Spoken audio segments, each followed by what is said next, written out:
শিবির নিয়ে বড় ঘোষণা, ধর্ষণ চাঁদাবাজির অভিযোগের জবাব দিলেন কেন্দ্রীয় সভাপতি। বাংলাদেশের রাজনীতির অঙ্গনে বারবার ঘুরে ফিরে আসে অভিযোগ শিবির নাকি চাঁদাবাজি আর সহিংসতায় জড়িত। কিন্তু এবার সরাসরি মুখ খুললেন ছাত্র শিবিরের কেন্দ্রীয় সভাপতি জাহিদুল ইসলাম।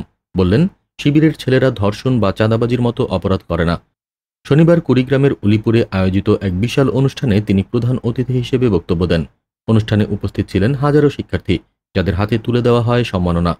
জাহিদুল ইসলাম এ সময় অভিযোগ করেন, দেশ থেকে এত টাকা পাচার হয়েছে, তা দিয়ে 4টি জাতীয় বাজেট তৈরি করা যেত। আর রংপুরের আবু সাঈদের আত্মত্যাগ আমাদের মনে করিয়ে দেয়, ফ্যাসিস্ট সরকারের পতন একদিন হবেই। তিনি তরুণদের উদ্দেশ্যে বললেন, তুমি কোন পরিবারে জন্মেছ সেটা গুরুত্বপূর্ণ নয়, তুমি কোথায় যেতে চাও সেটাই আসল। প্রশ্ন এখন একটাই, শিবির কি সত্যিই অপরাধের বাইরে থেকে শিক্ষার্থীদের আদর্শ সমাজ গঠনে কাজ করছে, নাকি এগুলো কেবলই রাজনৈতিক প্রতিরক্ষা? দেশের মানুষ উত্তর খুঁজবে সময়ের সাথে সাথে।